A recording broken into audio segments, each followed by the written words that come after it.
ಬಂಧುಗಳೇ ನಮಸ್ಕಾರ, ಹೇಗಿದ್ದೀರಿ ನೀವೆಲ್ಲರೂ? ನಾನು ಸುಬ್ರಹ್ಮಣ್ಯ ಎಸ್ ಹಂಡಿಗೆ. ಬಂಧುಗಳೇ, ಇದು ಬಹಳ ಚರ್ಚೆ ಆಗಲೇಬೇಕಾಗಿರುವಂಥ ವಿಚಾರ, ಗಂಭೀರವಾದಂಥ ಸಮಸ್ಯೆ. ಆದರೆ ಎಷ್ಟೋ ಮಂದಿಗೆ ಈ ಸಮಸ್ಯೆ ಅರಿವಿಗೆ ಬಂದಿರೋದಿಲ್ಲ, ಅಥವಾ ಇಂಥದ್ದೊಂದು ವಿಚಾರ ಚರ್ಚೆ ಆಗಬೇಕು ಅನ್ನೋದೇ ಗೊತ್ತಿರೋದಿಲ್ಲ. ಆದರೆ ನಾವೆಲ್ಲರೂ ಕೂಡ ಚರ್ಚೆ ಮಾಡಲೇಬೇಕಾಗಿರುವಂಥ ಸಂಗತಿ ಇದು. ಈಗ ಚರ್ಚೆಯ ಮುನ್ನೆಲೆಗೆ ಬಂದಿದೆ, ಹೀಗಾಗಿ ಅದೇನು ಅಂತ ನಿಮಗೆ ವಿವರಿಸ್ತಾ ಹೋಗ್ತೀನಿ. ಒಂದು ವೇಳೆ ರಿಷಬ್ ಶೆಟ್ಟಿ ನಿರ್ದೇಶನದ ಸರ್ಕಾರಿ ಕಿರಿಯ ಪ್ರಾಥಮಿಕ ಪಾಠಶಾಲೆ ಕಾಸರಗೋಡು ಸಿನಿಮಾವನ್ನು ನಿಮ್ಮಲ್ಲಿ ಬಹುತೇಕರು ನೋಡಿರ್ತೀರಿ. ಹಾಸ್ಯದ ದಾಟಿಯಲ್ಲಿಯೇ ಗಂಭೀರವಾದಂಥ ಸಮಸ್ಯೆಯನ್ನು ಜನರಿಗೆ ತಲುಪಿಸುವಂಥ ಪ್ರಯತ್ನವನ್ನು ಮಾಡಲಾಗಿತ್ತು. ಒಂದು ಅತ್ಯದ್ಭುತವಾದಂಥ ಸಿನಿಮಾ. ನಮ್ಮ ಮಣ್ಣಿನ ಸೊಗಡಿತ್ತು, ನಮ್ಮ ಸಂಸ್ಕೃತಿ ಇತ್ತು, ಅಲ್ಲಿನ ನಿಜವಾದಂಥ ಸಮಸ್ಯೆಯನ್ನ ಸಿನಿಮಾದ ರೂಪದಲ್ಲೇ ಜನರಿಗೆ ತಲುಪಿಸುವಂಥ ರೀತಿ ಇತ್ತಲ್ಲ, ಬಹಳ ಅದ್ಭುತವಾದಂಥ ಸಿನಿಮಾ. ಆ ಸಿನಿಮಾದಲ್ಲೊಂದು ಡೈಲಾಗ್ ಬರುತ್ತೆ, ಉಗ್ರ ಹೋರಾಟ ಉಂಟು ಎನ್ನುವ ರೀತಿಯಲ್ಲಿ. ಈಗ ಉಗ್ರ ಹೋರಾಟವನ್ನ ಮಾಡಲೇಬೇಕಾದಂಥ ಅನಿವಾರ್ಯ ಪರಿಸ್ಥಿತಿ ಎದುರಾಗಿದೆ. ಆ ಸಿನಿಮಾದಲ್ಲಿ ಯಾವುದನ್ನು ತೋರಿಸಲಾಗಿತ್ತೋ, ಯಾವ ಗಂಭೀರ ಸಮಸ್ಯೆಯನ್ನ ಜನರಿಗೆ ಹಾಸ್ಯದ ದಾಟಿಯಲ್ಲಿ ತಲುಪಿಸುವಂತ ಕೆಲಸವನ್ನ ಮಾಡಲಾಗಿತ್ತು, ಆ ಸಮಸ್ಯೆಯ ಬಗ್ಗೆ ಇದೀಗ ಮತ್ತೊಮ್ಮೆ ಚರ್ಚೆ ಶುರುವಾಗಿದೆ. ಏನು ಅನ್ನೋದನ್ನ ಎಳೆ ಎಳೆಯಾಗಿ ಬಿಡಿಸಿ ಹೇಳ್ತಾ ಹೋಗ್ತೀನಿ. ಸಾಧ್ಯ ಆದರೆ ಕೊನೆಯವರೆಗೂ ಕೂಡ ವಿಡಿಯೋ ಗಮನಿಸಿ, ಆಗ ಆ ಭಾಗದ ಜನರ ನಿಜವಾದಂಥ ಸಮಸ್ಯೆ ಏನು ಅನ್ನೋದು ಗೊತ್ತಾಗುತ್ತೆ. ನಮ್ಮೆಲ್ಲರಿಗೂ ಕೂಡ ಆ ಸಮಸ್ಯೆ ಅರಿವಿಗೆ ಬಂದಿರೋದಿಲ್ಲ. ಇಂತಹ ಚರ್ಚೆ ಮುನ್ನೆಲೆಗೆ ಬಂದಾಗ ಮಾತ್ರ ಅಯ್ಯೋ ಇಂಥದ್ದೊಂದು ಸಮಸ್ಯೆಯಲ್ಲಿ ಅವರೆಲ್ಲರೂ ಕೂಡ ಒದ್ದಾಡ್ತಿದ್ದಾರೆ ಅನ್ನೋದು ನಮ್ಮ ಗಮನಕ್ಕೆ ಬರುತ್ತೆ. ಸದ್ಯ ಏನಾಗ್ತಿದೆ ಅಂದ್ರೆ, ಗಡಿನಾಡಿನ ಭಾಗದಲ್ಲಿ, ಅಂದ್ರೆ ಕರ್ನಾಟಕ ಮತ್ತೆ ಕೇರಳ ಗಡಿನಾಡು ಇದೆಯಲ್ಲ, ಆ ಭಾಗದಲ್ಲಿ ಇದೀಗ ಕನ್ನಡಿಗರ ಮೇಲೆ ಶೋಷಣೆ ಆಗ್ತಾ ಇದೆ, ಕನ್ನಡಿಗರ ಮೇಲೆ ದಬ್ಬಾಳಿಕೆ ಆಗ್ತಾ ಇದೆ, ಕನ್ನಡಿಗರ ಮೇಲೆ ಮಲಯಾಳಮನ್ನ ಹೇರಿಕೆ ಮಾಡಲಾಗ್ತಾ ಇದೆ, ಮಲಯಾಳೀಕರಣದ ಪ್ರಯತ್ನ ನಡೀತಾ ಇದೆ. ಕೇರಳ ಸರ್ಕಾರ ಇತ್ತೀಚೆಗಷ್ಟೇ ಕೋಗಿಲು ಲೇಔಟ್ ವಿಚಾರದಲ್ಲಿ ಹೇಗೆ ಮೂಗು ತೂರಿಸಿತ್ತು, ಇದೀಗ ಮತ್ತೊಮ್ಮೆ ಕನ್ನಡಿಗರ ವಿಚಾರದಲ್ಲಿ ಮೂಗು ತೂರಿಸ್ತಾ ಇದೆ. ಕನ್ನಡಿಗರ ಕೆಂಗಣ್ಣಿಗೆ ಕೇರಳ ಸರ್ಕಾರ ಇದೀಗ ಗುರಿ ಆಗ್ತಾ ಇದೆ. ಆ ಸಮಸ್ಯೆ ಏನು ಅಂತ ಹೇಳೋಕ್ಕೂ ಮುನ್ನ ಆ ಭಾಗವನ್ನು ನಾವು ಅರ್ಥ ಮಾಡ್ಕೊಳ್ಳೋಣ. ಬಂಧುಗಳು, ಈಗ ಸಮಸ್ಯೆ ಆಗ್ತಿರೋದು ಕಾಸರಗೋಡು ಭಾಗದವರಿಗೆ. ಕಾಸರಗೋಡಿನ ಮಂಜೇಶ್ವರ ಸೇರಿದಂತೆ ಒಂದಷ್ಟು ಭಾಗದವರಿಗೆ ಈಗ ತೀರಾ ಸಮಸ್ಯೆ ಆಗ್ತಾ ಇದೆ. ಬಂಧುಗಳೇ, ಈ ಕಾಸರಗೋಡು ಏನಾಗಿತ್ತು ಅಂದ್ರೆ, ಹಿಂದೆ ಮದ್ರಾಸ್ ಪ್ರೆಸಿಡೆನ್ಸಿ ವ್ಯಾಪ್ತಿಗೆ ಬರ್ತಾ ಇತ್ತು. ಕನ್ನಡ ರಾಜ್ಯ ಮನೆತನಗಳು ಯಾವುದಿತ್ತು ಅದರ ಆಳ್ವಿಕೆಗೆ ಬರ್ತಾ ಇದ್ದಿದ್ದು ಈ ಕಾಸರಗೋಡು. ಯಾಕಂದ್ರೆ ಕಾಸರಗೋಡಿನಲ್ಲಿ ಬಹುತೇಕರು ಇರುವಂಥವ್ರು ಕನ್ನಡ ಮಾತನಾಡುವಂಥವ್ರೆ. ಅಲ್ಲಿ ಕನ್ನಡ, ತುಳು, ಹವ್ಯಕ ಈ ರೀತಿಯಾಗಿ ಮಾತನಾಡ್ತಾರೆ. ಹೀಗಾಗಿ ಸಪ್ತ ಭಾಷೆಗಳ ನಾಡು ಅಂತಲೂ ಕೂಡ ಅದನ್ನು ಕರೆಯಲಾಗುತ್ತೆ. ಅತಿ ಹೆಚ್ಚು ಇರೋದು ಅಲ್ಲಿ ಕನ್ನಡ ಮತ್ತೆ ತುಳು ಮಾತನಾಡುವಂಥವ್ರು. ಆ ಭಾಗದ ಜನ ಕನ್ನಡಿಗರೇ. ಕನ್ನಡದ ಜೊತೆಗೆ ಅವರಿಗೆ ಎಲ್ಲವೂ ಕೂಡ ನಂಟಿನಿಂದ ಹಿಡಿದು ಅವರು ಕನ್ನಡಿಗರೇ, ಅದರಲ್ಲಿ ಯಾವುದೇ ಅನುಮಾನವೂ ಕೂಡ ಇಲ್ಲ. ಅವ್ರು ಯಾರು ಕೂಡ ಅಲ್ಲಿ ಬೇರೆ ಕಡೆಯಿಂದ ವಲಸೆ ಹೋದಂಥವರಿಲ್ಲ, ಉದ್ಯೋಗವನ್ನು ಅರಸಿ ಹೋದಂಥವರಿಲ್ಲ. ಅವರೆಲ್ಲರೂ ಕೂಡ ಅಲ್ಲಿನ ಮೂಲ ನಿವಾಸಿಗಳೇ. ಸಮಸ್ಯೆ ಎಲ್ಲಿಂದ ಶುರುವಾಯಿತು ಅಂದ್ರೆ, 1956 ಸಂದರ್ಭದಲ್ಲಿ ಭಾಷೆಯ ಆಧಾರದ ಮೇಲೆ ರಾಜ್ಯವನ್ನಾಗಿ ವಿಂಗಡಿಸಲಾಗ್ತಾ ಇರುತ್ತೆ. ಅದೇ ರೀತಿಯಾಗಿ ವಿಂಗಡಿಸಿದಾಗ ನಾವು ಕರ್ನಾಟಕ ಆದ್ವಿ. ಅದೇ ರೀತಿಯಾಗಿ ಮಲಯಾಳಂ ಮಾತನಾಡುವಂಥವ್ರನ್ನ ಕೇರಳ ಅಂತ ಹೇಳಿ ವಿಂಗಡಣೆಯನ್ನ ಮಾಡಲಾಯಿತು. ಆಗ ಆದಂಥ ಎಡವಟ್ಟೇನಪ್ಪಾ ಅಂದ್ರೆ, ಈ ಕಾಸರಗೋಡಿನಲ್ಲಿ ಬಹುತೇಕರು ಕನ್ನಡವನ್ನ ಮಾತನಾಡ್ತಾ ಇದ್ದರೂ ಕೂಡ ಆ ಕಾಸರಗೋಡನ್ನು ವಿರೋಧದ ನಡುವೆಯೂ ಕೂಡ ಕೇರಳಕ್ಕೆ ಸೇರ್ಪಡೆ ಮಾಡಲಾಯಿತು.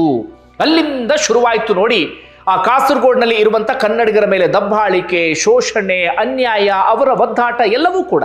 ಯಾಕಂದ್ರೆ ಅವರೆಲ್ಲರೂ ಮಾತೃಭಾಷೆ ಕನ್ನಡ, ಅವ್ರು ಹುಟ್ಟಿದ ಕನ್ನಡದಲ್ಲೇ, ಬೆಳೆದಿದ್ದ ಕನ್ನಡದಲ್ಲೇ, ಶಿಕ್ಷಣವನ್ನು ಪಡೆದಿದ್ದ ಕನ್ನಡದಲ್ಲೇ, ಉದ್ಯೋಗ ಮಾಡ್ತಿದ್ದ ಕನ್ನಡದಲ್ಲೇ, ಎಲ್ಲವೂ ಕನ್ನಡ ಕನ್ನಡ ಕನ್ನಡ ಅಂತ ಆಗಿರುವಂಥ ಸಂದರ್ಭದಲ್ಲಿ ಒಂದು ಮಲಯಾಳಂ ರಾಜ್ಯಕ್ಕೆ ಅದನ್ನ ಸೇರ್ಪಡೆ ಮಾಡಿದ್ರೆ ಅವರ ಪರಿಸ್ಥಿತಿ ಹೇಗಾಗ್ಬೇಡ. ಭಾಷೆಯ ವಿಚಾರದಲ್ಲಿ ಅವರೆಲ್ಲರೂ ಕೂಡ ಅಲ್ಪಸಂಖ್ಯಾತರಾಗಿ ಬಿಟ್ರು. ಅವ್ರ ಮೇಲೆ ನಿರಂತರವಾದಂಥ ಶೋಷಣೆ ಆರಂಭ ಆಯಿತು. ಹೀಗಾಗಿ ಆ ಭಾಗದ ಜನ ಧ್ವನಿ ಎತ್ತೋದಕ್ಕೆ ಶುರು ಮಾಡಿಕೊಂಡ್ರು, ನಮ್ಮನ್ನು ಕರ್ನಾಟಕಕ್ಕೆ ಸೇರಿಸಿ, ನಾವ್ಯಾಕೆ ಕೇರಳದಲ್ಲಿ ಇದ್ದೀವಿ ಎನ್ನುವಂಥ ರೀತಿಯಲ್ಲಿ. ಹೀಗಾಗಿ ನ್ಯಾಯಮೂರ್ತಿಗಳಾಗಿರುವಂಥ ಮಹಾಜನ್ ಅವರ ನೇತೃತ್ವದಲ್ಲಿ ಒಂದು ಸಮಿತಿಯನ್ನು ರಚನೆ ಮಾಡಲಾಯಿತು. ಒಂದು ವರದಿಯನ್ನು ಕೊಡಿ ಕಾಸರಗೋಡಿಗೆ ಸಂಬಂಧಪಟ್ಟ ಹಾಗೆ ಅಂತ ಹೇಳಿ ಅವರೊಂದು ವರದಿಯನ್ನು ಕೊಡ್ತಾರೆ. ಏನು ಅಂತ ಹೇಳಿ, ಕಾಸರಗೋಡು ಪ್ರಮುಖ ಭಾಗ ಸೇರಿದಂತೆ ಆ ಚಂದ್ರಗಿರಿಯ ಉತ್ತರ ಭಾಗ ಎಲ್ಲವೂ ಕೂಡ ಕರ್ನಾಟಕಕ್ಕೆ ಸೇರಬೇಕು ಅಂತ ವರದಿಯನ್ನು ಕೊಡ್ತಾರೆ.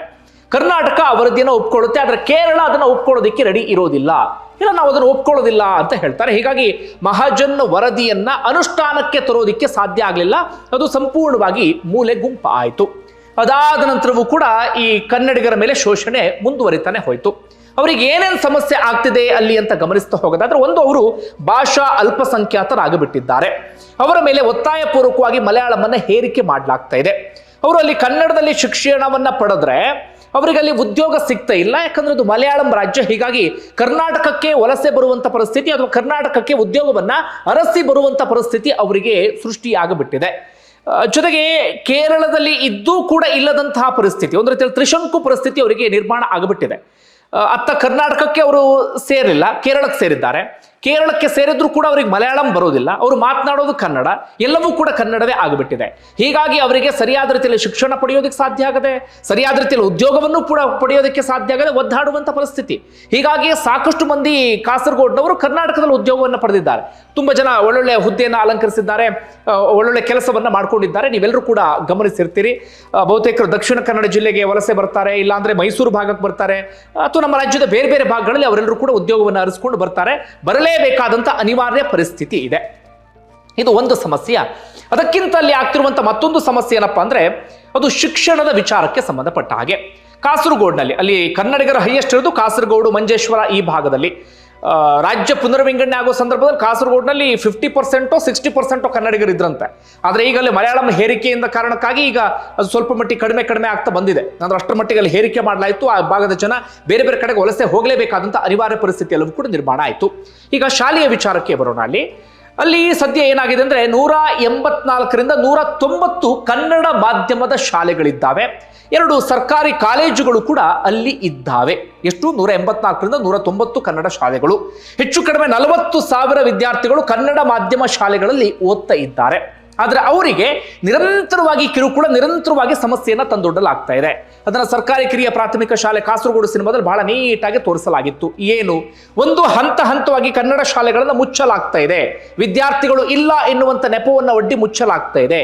ಇಲ್ಲ ಅಂತ ಆದ್ರೆ ಕನ್ನಡ ಶಾಲೆಗಳನ್ನ ಮಲಯಾಳೀಕರಣಗೊಳಿಸುವಂತ ಮಾಡಲಾಗ್ತಾ ಇದೆ. ತುಂಬಾ ಫೋರ್ಸ್ಫುಲಿ ಮಲಯಾಳೀಕರಣಗೊಳಿಸಲಾಗ್ತಾ ಇದೆ. ಹಾಗೆ ಕನ್ನಡ ವಿದ್ಯಾರ್ಥಿಗಳಿಗೆ ಮಲಯಾಳ ಕಲಿಯುವಂತೆ ಒತ್ತಾಯವನ್ನ ಮಾಡಲಾಗ್ತದೆ. ನೀವು ಮಲಯಾಳಂ ಕಲಿಯಲೇಬೇಕು ಅಂತ ಹೇಳಿ ಅವರಿಗೆ ಒತ್ತಾಯಿಸಲಾಗ್ತಾ ಇದೆ. ಇಲ್ಲ ಅಂತ ಆಗ್ಬಿಟ್ರೆ ಏನ್ ಮಾಡ್ತಿದ್ದಾರೆ ಅಂದ್ರೆ, ಕನ್ನಡ ಮಾಧ್ಯಮ ಶಾಲೆಗಳಿಗೆ ಕನ್ನಡ ಬಾರದಂತ ಮಲಯಾಳಿ ಶಿಕ್ಷಕರನ್ನ ನೇಮಕ ಮಾಡಿ ವಿದ್ಯಾರ್ಥಿಗಳನ್ನ ಶೋಷಿಸುವಂತ ಕೆಲಸವನ್ನ ಮಾಡಲಾಗ್ತಾ ಇದೆ. ಅವರ ಭಾಷೆಯ ಹಕ್ಕಿ ಏನಿದೆ, ಒಂದು ಭಾಷೆಯನ್ನು ಮಾತನಾಡುವಂಥ ಹಕ್ಕು ನಮ್ಮ ಸಂವಿಧಾನ ಕೊಟ್ಟಿದೆಯಲ್ಲ, ಅದನ್ನ ಒತ್ತಾಯಪೂರ್ವಕವಾಗಿ ಕಿತ್ಕೊಳ್ಳುವಂಥ ಕೆಲಸವನ್ನು ನಿರಂತರವಾಗಿ ಮಾಡಲಾಗ್ತಾ ಇದೆ. ಹೀಗಾಗಿ ವಿದ್ಯಾರ್ಥಿಗಳಿಗೆ ಅಲ್ಲಿ ಬರೋದು ಕನ್ನಡವೇ, ಆದರೆ ಕನ್ನಡ ಮಾಧ್ಯಮದಲ್ಲಿ ಕಲಿಯುವ ಹಾಗಿಲ್ಲ, ಕನ್ನಡ ಶಾಲೆಯಲ್ಲಿ ಕಲಿಯುವ ಹಾಗಿಲ್ಲ. ಬಾರದಂತ ಮಲಯಾಳಮನ್ನ ಒತ್ತಾಯಪೂರ್ವಕವಾಗಿ ಬರೆಸಿಕೊಳ್ಳುವಂಥ ಪರಿಸ್ಥಿತಿ. ಕನ್ನಡದಲ್ಲಿ ಓದ್ರೂ ಕೂಡ ಉದ್ಯೋಗವನ್ನು ಪಡೆಯಲಾಗದೆ ಒದ್ದಾಡುವಂಥ ಪರಿಸ್ಥಿತಿಯಲ್ಲಿ ಅವರೆಲ್ಲರೂ ಕೂಡ ಒದ್ದಾಡ್ತಾ ಇದ್ದಾರೆ. ಇದು ಇಲ್ಲಿವರೆಗಿನ ಸಮಸ್ಯೆ. ಈಗ ಆಗ್ತಿರೋದೇನಪ್ಪಾ ಅಂದ್ರೆ, ಕೇರಳ ಸರ್ಕಾರ ಏನ್ ಮಾಡೋದಕ್ಕೆ ಹೊರಟಿದೆ ಅಂದ್ರೆ, ಮಲಯಾಳಂ ಭಾಷಾ ಮಸೂದೆಯನ್ನ ತರೋದಿಕ್ಕೆ ಹೊರಟಿದೆ. ಮಲಯಾಳಂ ಭಾಷಾ ಮಸೂದೆ 2025 ಹಿಂದಿನ ತರುವಂತ ಪ್ರಯತ್ನವನ್ನು ಪಟ್ಟಿದ್ರು. ಆಗ ರಾಜ್ಯಪಾಲರು ಸಹಿಯನ್ನ ಹಾಕಿರಲಿಲ್ಲ, ನಿರಾಕರಿಸಿದ್ರು. ಜನರ ಭಾಷೆಯ ಹಕ್ಕನ್ನು ಕಿತ್ಕೊಳ್ಳಲಾಗುತ್ತೆ ಎನ್ನುವ ಕಾರಣಕ್ಕಾಗಿ ಸ್ವಲ್ಪ ಮಟ್ಟಿಗೆ ತಿದ್ದುಪಡಿ ಎಲ್ಲವನ್ನು ಕೂಡ ಮಾಡಿ ಮತ್ತೊಮ್ಮೆ ಆ ಮಸೂದೆಯನ್ನ ಜಾರಿಗೆ ತರೋದಕ್ಕೆ ಸಿದ್ಧತೆಯನ್ನು ಮಾಡ್ಕೊಳ್ತಾ ಇದೆ ಕೇರಳ ಸರ್ಕಾರ. ಏನು ಪ್ಲಾನ್ ಅಂದ್ರೆ, ಅಲ್ಲಿ 1ರಿಂದ 10ನೇ ತರಗತಿಯವರೆಗೆ ಮಲಯಾಳಂನ್ನ ಕಡ್ಡಾಯಗೊಳಿಸಲಾಗ್ತಾ ಇದೆ ಕನ್ನಡ ಮಾಧ್ಯಮ ಶಾಲೆಗಳಲ್ಲಿ. ಕನ್ನಡ ಮಾಧ್ಯಮ ಶಾಲೆಗಳಲ್ಲಿ ಮಲಯಾಳವನ್ನ ಪ್ರಥಮ ಭಾಷೆಯಾಗಿ ಕಲಿಸೋದಿಕ್ಕೆ ಹೊರಟಿದ್ದಾರೆ. ಅವರ ಪ್ಲಾನ್ ಏನು ಅಂದ್ರೆ, ಒಂದು, ಅಲ್ಲಿರುವಂತ ಕನ್ನಡಿಗರು ಬೇರೆ ಕಡೆಗೆ ವಲಸೆ ಹೋಗಬೇಕು, ಅಲ್ಲಿಂದ ಸ್ಥಳಾಂತರಗೊಳ್ಳಬೇಕು, ಆ ಜಾಗವನ್ನ ಬಿಟ್ಟು ಹೋಗಬೇಕು ಅಂತ ಹೇಳಿ ಒಂದು. ಇಲ್ಲ ಅಂತಾದ್ರೆ ಕನ್ನಡಿಗರು ಮಲಯಾಳಮನ್ನ ಕಲಿಲೇಬೇಕು ಅಂತ ಹೇಳಿ ಸಂಪೂರ್ಣ ಕಾಸರಗೋಡನ್ನ ಮಲಯಾಳೀಕರಣ ಮಾಡಲಾಗ್ತಾ ಇದೆ. ಅಲ್ಲಿನ ನಿಜವಾದಂಥ ಕನ್ನಡಿಗ ಇದೇನಿದೆ ಅದನ್ನ ಕಿತ್ಕೊಂಡು ಅದನ್ನು ಸಂಪೂರ್ಣವಾಗಿ ಮಲಯಾಳೀಕರಣ ಮಾಡೋದಕ್ಕೆ ಇದೀಗ ಕೇರಳ ಸರ್ಕಾರ ಹೊರಟಿದೆ. ಇದಕ್ಕೆ ಸಿಎಂ ಸಿದ್ದರಾಮಯ್ಯ ವಿರೋಧವನ್ನು ವ್ಯಕ್ತಪಡಿಸಿದ್ದಾರೆ. ಅವರು ಸುದೀರ್ಘವಾದಂಥ ಒಂದು ಟ್ವೀಟ್ ಅನ್ನು ಕೂಡ ಮಾಡಿದ್ದಾರೆ. ಇವತ್ತು ರಾಜ್ಯದಲ್ಲೂ ಕೂಡ ವಿಚಾರಕ್ಕೆ ಸಂಬಂಧಪಟ್ಟ ಹಾಗೆ ಸಾಕಷ್ಟು ಚರ್ಚೆ ಆಗ್ತಿದೆ. ಸಾಕಷ್ಟು ಜನ ಸಂಬಂಧಪಟ್ಟ ಹಾಗೆ ಧ್ವನಿಯನ್ನ ಎತ್ತೋದಕ್ಕೆ ಶುರು ಮಾಡ್ಕೊಂಡಿದ್ದಾರೆ. ಗಡಿ ಭಾಗದ ಒಂದಷ್ಟು ಹೋರಾಟಗಾರರು ರಾಜ್ಯಪಾಲರನ್ನು ಕೂಡ ಭೇಟಿಯಾಗಿ ಮನವಿ ಮಾಡ್ಕೊಂಡಿದ್ದಾರೆ. ದಯವಿಟ್ಟು ಆ ಮಸೂದೆಗೆ ಸಹಿಯನ್ನ ಹಾಕಬೇಡಿ, ಅದೇನಾದ್ರೂ ಜಾರಿಗೆ ಬಂತು ಅಂತಾದ್ರೆ ನಮ್ಮ ಆತ್ಮವನ್ನೇ ಕಿತ್ತುಕೊಂಡ ರೀತಿಯಲ್ಲಿ ಆಗಿಬಿಡುತ್ತೆ ಅಂತ ಹೇಳಿ. ಇದು ವಾಸ್ತವ ಪರಿಸ್ಥಿತಿ. ಎಷ್ಟೋ ವರ್ಷಗಳಿಂದ ಈ ಸಮಸ್ಯೆಗೆ ಪರಿಹಾರವನ್ನೇ ಹುಡುಕೋದಿಕ್ಕೆ ಸಾಧ್ಯ ಆಗ್ತಾ ಇಲ್ಲ. ಅಲ್ಲಿಯ ಜನ ಮಾತ್ರ ಪರಿಹಾರ ಸಿಗದೆ ಪ್ರತಿದಿನ ಒದ್ದಾಡುವಂತ ಪರಿಸ್ಥಿತಿ ಇದೀಗ ನಿರ್ಮಾಣ ಆಗಿಬಿಟ್ಟಿದೆ. ಈಗ ಈ ವಿಚಾರಕ್ಕೆ ಸಂಬಂಧಪಟ್ಟ ಹಾಗೆ ಹೋರಾಟವನ್ನ ಮಾಡಲೇಬೇಕಾಗಿದೆ. ರಾಜ್ಯದ ಪ್ರಮುಖ ನಾಯಕರು ಧ್ವನಿ ಎತ್ತಲೇಬೇಕಾಗಿದೆ. ಪ್ರಮುಖ ರಾಜಕಾರಣಿಗಳು ಈ ವಿಚಾರಕ್ಕೆ ಸಂಬಂಧಪಟ್ಟ ಹಾಗೆ ಧ್ವನಿ ಎತ್ತಬೇಕು. ಈ ಕೇರಳ ಸರ್ಕಾರ ಕೋಗಿಲು ಲೇಔಟ್ ವಿಚಾರದಲ್ಲಿ ಟ್ವೀಟ್ ಮಾಡ್ತಾ ಇದ್ದ ಹಾಗೆ ನಮ್ಮ ಸರ್ಕಾರ ಮನೆಯನ್ನ ಕೊಟ್ಟು ಬಿಡ್ತಲ್ಲ. ವೈನಾಡಲ್ಲಿ ಪ್ರವಾಹ ಆದಾಗ ನಮ್ಮ ಸರ್ಕಾರ ನೆರವಿಗೆ ಧಾವಿಸ್ತಲ್ಲ. ಈಗ ಕೇರಳ ಸರ್ಕಾರ ಯಾವುದೋ ಒಂದು ಕನ್ನಡಿಗರನ್ನು ಶೋಷಿಸುವಂತ ಮಸೂದೆ ತರೋದಕ್ಕೆ ಹೊರಟಾಗ ನಮ್ಮ ಸರ್ಕಾರ ಇದಕ್ಕೆ ಸಂಬಂಧಪಟ್ಟ ಹಾಗೆ ಗಟ್ಟಿಯಾಗಿ ಧ್ವನಿಯನ್ನ ಎತ್ತಲೇಬೇಕು. ಆ ಮಸೂದೆ ಜಾರಿಗೆ ಬಾರದಂತೆ ಮಾಡಲೇಬೇಕಾದಂತ ಅನಿವಾರ್ಯ ಪರಿಸ್ಥಿತಿ ಇದೀಗ ನಿರ್ಮಾಣ ಆಗಿದೆ. ಅಲ್ಲಿರುವಂತ ಕನ್ನಡಿಗರ ಪರವಾಗಿ ನಾವೆಲ್ಲರೂ ಕೂಡ ಒಗ್ಗಟ್ಟಾಗಿ ಇದೀಗ ನಿಂತ್ಕೊಳ್ಬೇಕಾಗಿದೆ. ಬಂಧುಗಳು, ಒಟ್ಟಾರೆ ನಿಮ್ಗೆ ಏನಿಸ್ತದೆ ಕಮೆಂಟ್ ಬಾಕ್ಸ್ ಅಲ್ಲಿ ಮೆನ್ಷನ್ ಮಾಡಿ. ಧನ್ಯವಾದ ವಿಡಿಯೋ ನೋಡಿದ್ದಕ್ಕಾಗಿ.